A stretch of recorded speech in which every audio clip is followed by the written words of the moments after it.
They never put his name on a monument.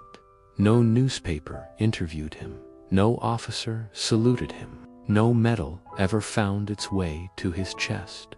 Yet every night, when the guns finally fell silent and the smoke settled over the fields, he stepped out with a shovel and a lantern and did the work everyone tried not to see. He buried the dead.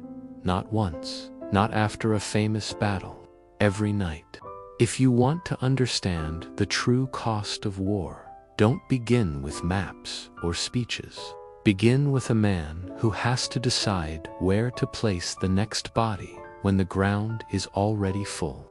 He wasn't a hero in the way history prefers. He didn't charge forward or shout orders. His assignment was written in clean words that felt dishonest: recovery, graves, identification. At first, he told himself it was temporary. A week, maybe 2, until the lines moved. But the dead were not a single event.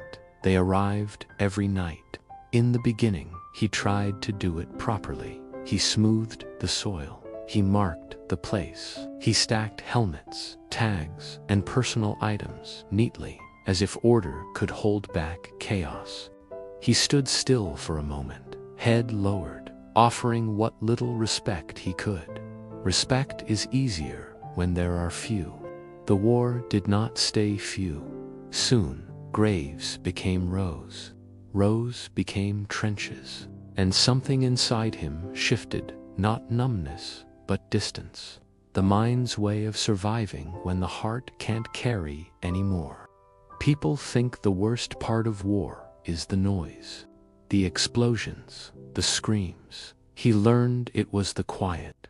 In the quiet, you hear your own breathing and realize you are still alive. And you don't know why you deserve that when the boy in your arms does not. He worked with a small team. They spoke little, not because they had nothing to say, but because words felt too small for what their hands were doing. They carried bodies in pairs when they could. When they couldn't, they dragged them across the ground. Some looked like they were sleeping. Those were the hardest, because sleep invites hope. Sometimes he found letters in pockets, still folded, written carefully by someone trying to sound brave. At first, he read them to identify the dead. Later, he stopped. Not because he didn't care, but because he cared too much. Instead, he remembered details. A ring on a string. A photograph worn soft at the edges. Socks with initials stitched by someone at home. He held these things under the lantern for a moment, forcing himself to see the person behind the uniform. Care became the last language he had. Once a young soldier came looking for his friend. He described the laugh first. The man with the lantern looked at the rows of earth and felt something bitter rise inside him. War reduces people to numbers, but the living remember laughter.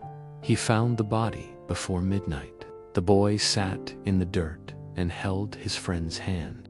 The man stood nearby, pretending to be busy, because privacy is a form of mercy.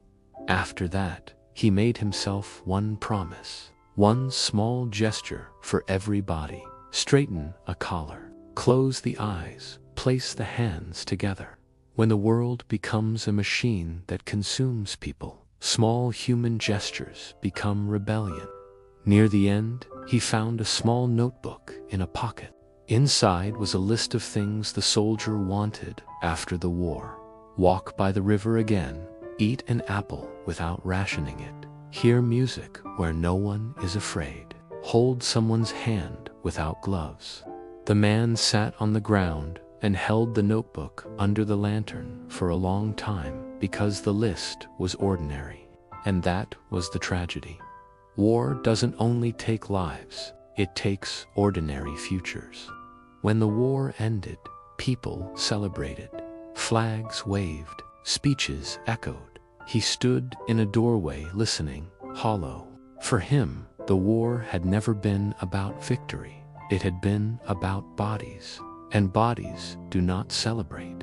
Even at home, the work followed him. Rain smelled different. A shovel hitting stone made his hands tremble. Sometimes at night, he reached for a lantern that wasn't there. He didn't change the course of history, but he preserved dignity, one body at a time, one gesture at a time, one night at a time. These stories are not told to glorify war. They are told to remember its cost. If you want to keep remembering with me, subscribe to Tears of History.